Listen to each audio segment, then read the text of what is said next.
Hi everyone, and welcome back to another exciting episode of CUNY Uncut, where we talk about anything and everything. Uncensored, unedited, and uncut. I'm your host, Isabel Ortiz, and today I am joined by a wonderful guest. She is not a one, but a two-time CUNY grad, and like many other CUNY students, she has had a unique story to get her where she is today. But before I give too much away, I would love to give a warm welcome to Kayla Lamarche. Hey, Hi. thanks for having me. Of course, thank you so much for being here. Welcome to CUNY Uncut. Before we get into the meat and potatoes of this episode, I really want to ask you, what is something about yourself that people don't notice but you want people to know? One thing that I would like people to know about me that may not know when you first meet me is that, one, I have a disability, and two, that I had like other struggles when I was little, and that involved me having a feeding tube. But then I got it removed when I was 15. Okay. So she's thriving. Wow, she is thriving. And what is that disability, if you don't mind me asking? Cerebral palsy. Okay. And for some people who may not know, what is cerebral palsy? There's 4 types in particular, and the most common is called spastic cerebral palsy. You can have left spastic cerebral palsy or right spastic cerebral palsy. Okay. And mine is left spastic, meaning it controls my ability to move, balance, the speaking aspect of everything. And my left side is like a little bit weaker than my right side. Okay. So it's hard for me to like do things with my left hand and stuff like that. So Okay. yeah. But I'm so excited that you're here, and I can't wait to just dive into more about cerebral palsy, your experience with it, your thoughts on representation for people with cerebral palsy, and now that you graduated, what's next for you? What's next is taking a mental break. Let's take a mental break. Exactly. Oh my gosh. Like, I care about mental health so much in my life, you know? But this past, like, semester of mine really did it for me. And I was like, I need a break from school. I'm sure. And I'm sure a lot of CUNY students feel the same way you do. So when you first tell people you have cerebral palsy, if they may not know, what are some of the responses you get? What are the frustrating ones? And what are the ones that you may appreciate? The first thing that people, like, do when I, like, tell them that I have it is, like, they step back and they be like, really? Like, you don't... And then the most irritating thing that someone can say to me, but you don't look like you have one. Like, you don't look like you have a disability. And I'm like... I'm sure that's super frustrating, yeah. I'm like, what does that mean? Yeah, what does that mean? Yeah. What are you trying to say? Like... Yeah. And then I tell them, that's really rude. Like, I know it comes from a place of, you know, love for them. But it's so irritating to know that certain people just say what they, like, think. Yeah, without they even, don't think before they, So I'm like, you do know there's such thing as invisible disability and visible disability, right? Yeah. Mine happens to be invisible, meaning you can't see it, but I have it. And certain people think I'm faking it. That's horrible. That sucks. And I'm sure that's going to be super frustrating. Yes. For a standpoint of people that, when they do find out or you do tell them, that they have a lot of follow-up questions. Yes. Is it kind of frustrating to have to educate people when that may not be your original intent? Like, it can just be a random Tuesday. You don't want to have to dive deep into that? It can be, but, like, I learned to, like, appreciate when people want to know and, like, ask me deep questions about it. And I love that because not a lot of people know about cerebral palsy. Yeah. And I didn't know for sure because I'm first generation. Like, my family don't know nothing about, like, disability in that world because I was the first person to have one. Okay. So it's not only educating my family on it, but educating myself. Yeah. And that's hard enough as it is because there's not a lot of research going on in Google and stuff like that. So yeah, like Even myself, before I wanted to have you on, Mm-hmm. I didn't know that there was 4 types of cerebral palsy. And like getting to know you more and like talk about it, I think that's really great because I think the more educated you can be on a subject, the better. So Yeah. I'm happy to have you on today. Thanks. You talked about how you are the only person in your family to have cerebral palsy. Mm-hmm. So growing up, I know like that's probably really hard. Yes. So for you growing up, did you ever crave that sense of community, of finding other people who can relate to the same struggles that you are going through at the moment? Yes and no, Okay. because when I was like in middle school and like elementary school, Mm-hmm. everyone knew that I had it, Okay. and it was like not a big deal because like my teachers told everybody, my mom told everybody at the school, Mm-hmm. so I felt safer. Okay. And like the kids, they were mean. Don't get me wrong, I was bullied from 8 to 17, so that's a big Okay. chunk of life. But it was hard, because like Mm-hmm. although my middle school and elementary school had like integrated class, meaning the people who don't have a disability or learning disability could be in a big class with people who have.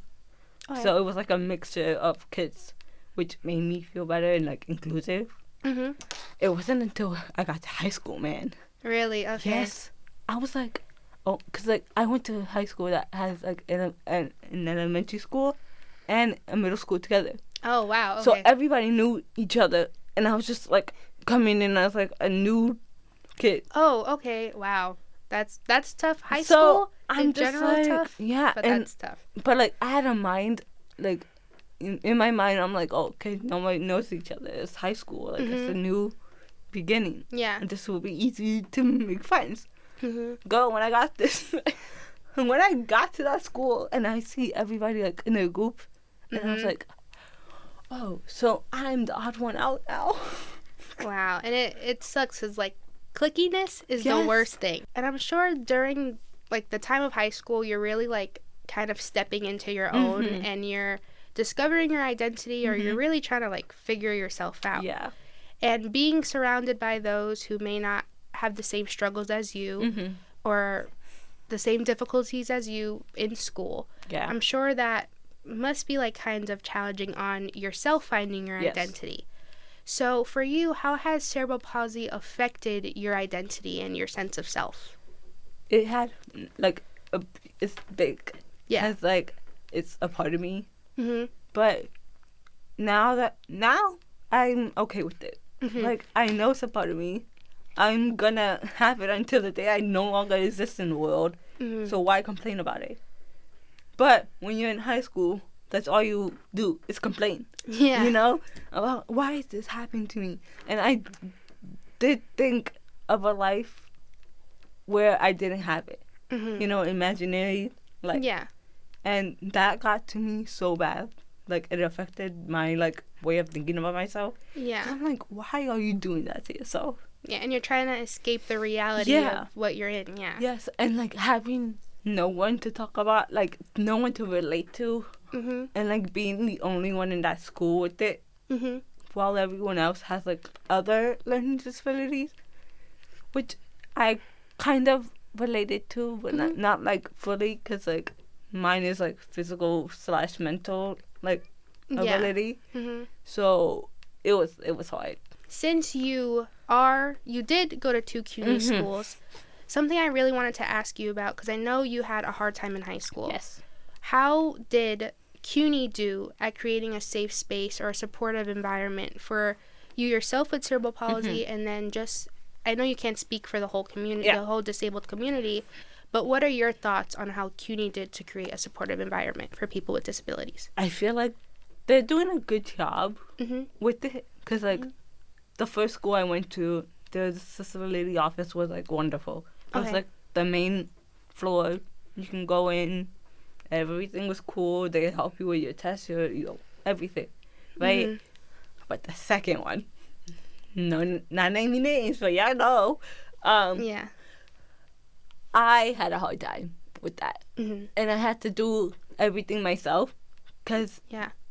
they say that I didn't have enough paperwork, but like I did. The fact that they kind of like, they see more paperwork than the person. Yes. And that's frustrating. And I can imagine, like, especially transferring from schools and, like, going from an environment where it was so supportive. Yes. And there was the disability office on the first floor. You feel represented. Yes. And then at the other school, did you feel represented at all? No. No. If I'm being honest, no. That's okay. Be honest, yeah. Because the professors here also, some of them, they don't need to be a professor there. Like, I'm sure a lot I'm of being CUNY honest. students feel that way, yeah. Because I remember this incident, right? It happened in October of last year, Okay. right? I was on my online class. Never take a 7 p.m. class, y'all. Don't do No. that. No. Don't. So I took it because, like, I was at home. So it was, like, no big deal. You think it's going to be an easy it's time? gonna be easy. It's only an hour and 45 minutes. Quick by. This incident happened on October 6th. Wow. I remember the day because, like, it was like Cerebral Palsy Awareness Day, Okay. and I posted something like saying that I post like a paragraph that I wrote the day before, Okay. sharing like what I learned about myself and like how opening up to my disability has helped me in like the long run. That day, this professor decided to go fast, and I private message him on Zoom because I don't want nobody to know. Like, it's none of nobody's And people business. don't need to know. Exactly. That's your own struggle. Yeah. Exactly. So I'm like, okay, I told him, can you please slow down? Because right now, you're losing me. Yeah. You are losing me. And then he didn't read it. Like, 10 minutes go by. I got tired and fed up because I'm like, it's my education that you're playing with. And I'm telling you, I don't understand what you're saying because you're going too fast. Yeah, and it falls back on you Exactly. if you don't do well. Yeah. Exactly. So I publicly said it.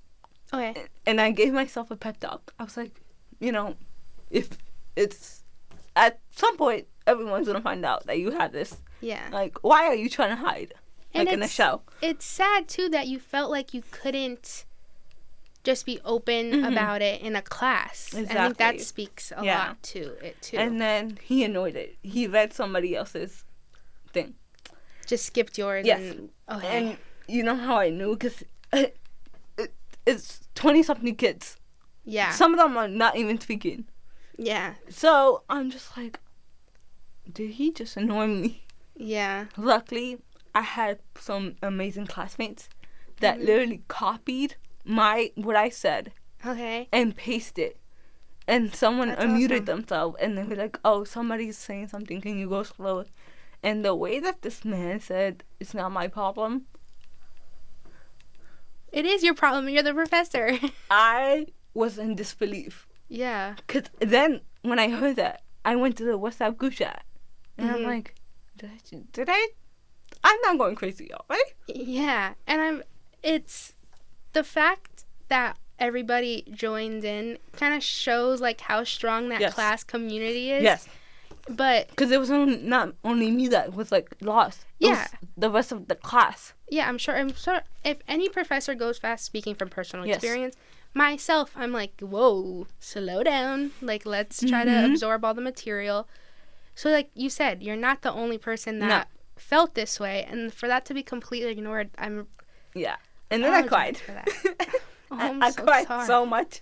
And you know how this was like affecting me? I didn't go to school for a week. Yeah. And my mom, usually I don't cry in front of people because I hate crying. Yeah, Right? so do I. So, and she knew that something was wrong because I don't cry in front of her. So Yeah. when she saw me cry, Mm-hmm. she was like, oh my God, what happened? And then I told her, and then my sister got involved. She was about to email this man. And I emailed him that night.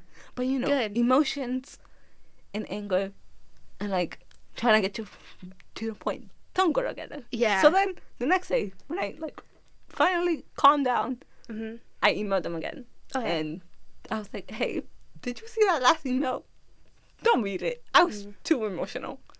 Okay, I'm glad too that Well, no, I'm not glad. It really does frustrate me that you felt that you had to go back and then even explain yourself more. Yes. Like, you're the student, this is the professor. They're supposed to be accommodating to the class needs. Mm-hmm. So for you, what do you feel that CUNY can do in order to be better? I feel like they should listen to the students more when they tell them that there's something wrong with them, or like they don't understand something. Yeah. Because a paperwork is nothing. It's just paper with words. Yeah. Right? Exactly. So it's there. Yeah. But this is paperwork. I'm a person. Exactly. I'm a person that has it. Listen to me. Yeah. I like, it's from experience. I was born with it. Mm-hmm. Why aren't you accommodating things that I need? Yeah, it's out of your control. Exactly. That it's out of my control, one. Two, I'm telling you that I, like... Yeah, you're not voicing that there's an issue. You're explaining it. Yeah.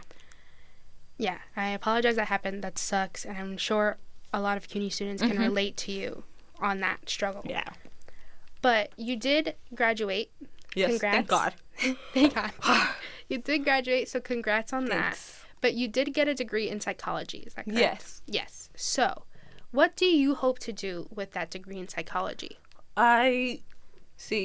Before I chose my major in psychology, I was a liberal arts major in my community college. Okay. Because I did not know what I was doing. Yeah, sure. Like, I only chose, fun fact, I went into college as a computer science major. Mm-hmm. Oh, wow. Because my family. Because I like fixing stuff. Okay. Like computers and like stuff like that. Mm-hmm. And then I realized it's not me. Yeah. Like, I do this as like a hobby. Mm-hmm. It's not what I want to do in the long run. Yeah. Right. So then I changed my major behind my family's back. Okay. No one knew. Okay. Until my second year. Like, my second year of my freshman. Oh, wow. I sat them down in the living room. I'm like, family meeting time. Okay. Hey, y'all. So I changed my major to liberal arts because I have no idea what I'm doing. Okay. And luckily, they were supportive. Good. The thing that got them was like, I'm not a dropout. I just changed my major. I'm still going to college. Yeah. I will still have that degree. It's psychology. That's still something great to go into. So then, when I got to my second transfer, right, I was like, well, I took mostly psychology classes in my community college. Mm-hmm. So might as well just, finish it as like a psychology major and get it over with. Mm-hmm. That was my thinking. But then when I actually took psychology classes and started like doing it actively, that's when I was like, oh, I can help people with disability people, like my community, because I never had that when I was little. Yeah. So I hope to like become a counselor for kids with disabilities. That's great. Because I feel like with the lack of resources that I endorse and this newer generation, I can be someone's help and like make them not feel alone in the world. Oh, that's beautiful. That's very honorable. And I think that's great. Especially trying to be the person that you didn't have growing up, I think is really important. I think that across the board for everyone, that's really important. And speaking of representation, I am a media student, so all of that is very much important to me. So when I was doing the research for this, I found a TED Talk by a comedian. Her name is Maysoon Zayid, and she also has cerebral palsy. And in it, she says, disability is as visual as race. If a wheelchair user can't play Beyonce, then Beyonce can't play a wheelchair user. And I thought that was very interesting. And I wanted to ask your opinion on that, because I know that it's something very important right now. And I also wanted to ask with that, did you feel represented on screen growing up, being someone with cerebral palsy and Latina? No, I did not feel represented. I still don't, because like there's who other than her, who's really out there? Yeah. Like, yes, there's a guy from a show. I don't know his name, but it was like from a Netflix show Like, that it was, like, based on his life that he has cerebral palsy and that his mom was, like, behind him 24/7. And he was, like, getting his first job and all that stuff. Okay. And I was like, yes, that's me. But also, that's not me. Yeah. Because it's just the tip of the iceberg in yes. representation. And then that was the only show that I saw that Mm-hmm. someone had what I had, but not specifically. Yeah. And I'm just like, what is taking them so long? Yeah, you would think, Like, time is ticking. what's going on? What's going on? We're in 2023. There's a whole bunch of people with disabilities, not only for me, Mm-hmm. but there's a whole newer generation Mm-hmm. that's coming behind me Yeah. that they don't see themselves. Yeah. And I know, too, you use social media. Yeah. Do you think that has been a safe space to explore or to describe your experience with cerebral palsy? Kind of. Kind of. Okay. Because, listen, I'm trying.